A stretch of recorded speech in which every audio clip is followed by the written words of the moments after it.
I want to thank our amazing frontline workers for all they are doing.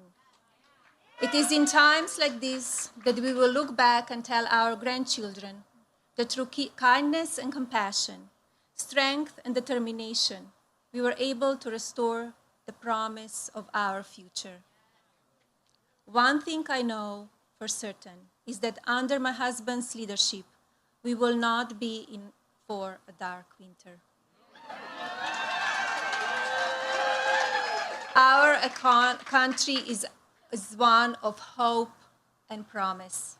We are not a country of fear or weakness. We will continue working with our medical professionals and researchers to ensure our children continue to grow up in the safest and most prosperous nation. I believe in our incredible doctors, nurses, and scientists. Because of our amazing medical capabilities and resources, we are in the process of developing powerful therapeutics and vaccine. Our opponents are trying to politicize a vaccine that could save millions of lives during a global pandemic. If you are not supporting the safe production of a vaccine, you are not supporting the health and safety of the American people. There is no room for political games when so much is at stake. Shame on anyone who casts doubts on the effectiveness of potential vaccine just because it would come under my husband's leadership. Politically motivated decisions like this are what separate career politicians from President Trump. Do not forget what the Democrats chose to focus on when COVID-19 first came into our country. While the president was taking decisive actions to keep the American people safe, the Democrats were wasting precious time and American taxpayer dollars on a sham impeachment. Why should we trust Joe Biden when he suggests he can do a better job? Or all you have to do is look back on his 47 years in political life to determine whether you think he's suddenly capable of putting the American people first. It has been my greatest honor to serve as First Lady of this incredible country.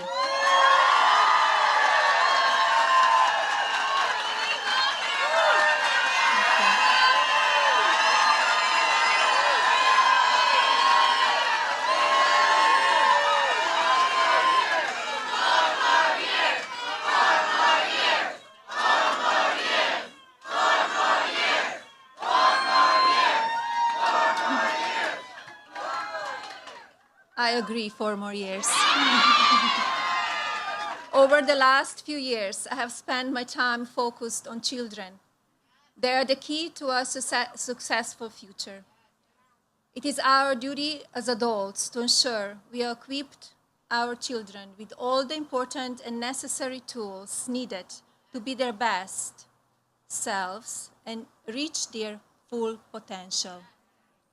That starts with understanding and cherishing our American values, values that are rooted in our many faiths and in the importance we place on family and togetherness. It is also found in our shared and unending love of country.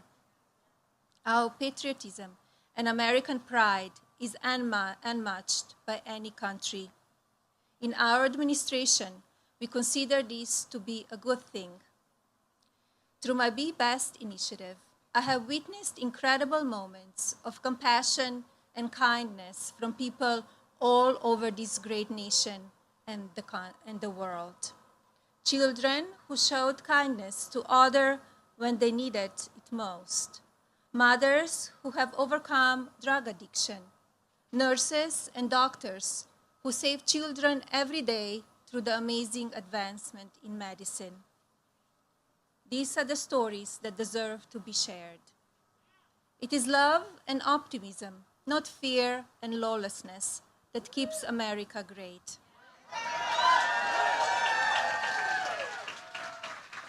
There are so many good things happening every day in ways small and large. We must not lose sight of that in the midst of all this political negativity. Negative actions like when the Speaker of the House chooses to shred the President's State of the Union address on national television,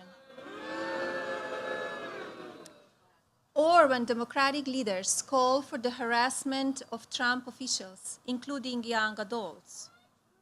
When rioters and looters were burning our cities and wrecking small businesses that belong to hardworking families and bring jobs to our communities, where were the Democrats? In fact, in the face of violent looting, our opponents have called for the defunding of our hard-working police and ICE officers.